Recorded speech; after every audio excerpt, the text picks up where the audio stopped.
ఏర్పడ్డటువంటి sodium +1 అదేవిధంగా Cl-1 ఇవి రెండు వ్యతిరేక ఆవేశాలు కలిగినటువంటి రెండు అయాన్లు. సో అయానిక బంధానికి డెఫినేషన్ ఇచ్చినప్పుడు మనం ఏం చెప్పాం? వ్యతిరేక ఆవేశాలు కలిగిన అయాన్ల మధ్య ఏర్పడేటువంటి స్థిర విద్యుత్ ఆవేశ బలాలని అంటే ఎలక్ట్రోస్టాటిక్ ఫోర్సెస్ అని అంటాం.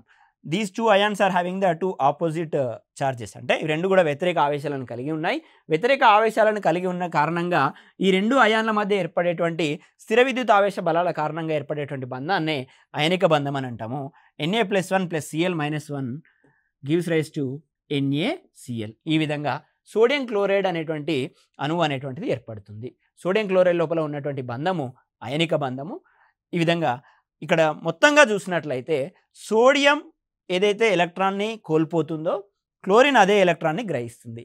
సోడియం ఒక ఎలక్ట్రాన్ని కోల్పోవడం ద్వారా అష్టక విన్యాసాన్ని పొంది స్థిరత్వాన్ని పొందితే క్లోరిన్ అదే ఎలక్ట్రాన్ని గ్రహించిన కారణంగా అష్టక విన్యాసాన్ని పొందుతుంది. ఇక్కడ ఆల్రెడీ 5 ఎలక్ట్రాన్స్ ఉన్నాయి. వచ్చేటువంటిది కొత్తగా 6 ఎలక్ట్రాన్, 3s లోపల 2 ఎలక్ట్రాన్లు, 6 + 2 8 ఎలక్ట్రాన్స్.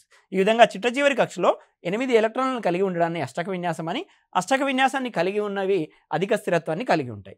కాబట్టి సోడియము అదేవిధంగా క్లోరిన్ రెండు కూడా అధిక స్థిరత్వాన్ని పొందడం కోసము ఒకటి ఎలక్ట్రాన్ని కోల్పోవడము, ఇంకోటి ఎలక్ట్రాన్ని గ్రహించడము జరిగి సోడియం క్లోరైడ్ అణువు అనేటువంటిది ఏర్పడుతుంది. ఈ విధంగా అయనిక బంధం అనేటువంటిది సోడియం క్లోరైడ్ లోపల ఏర్పడడం జరిగింది.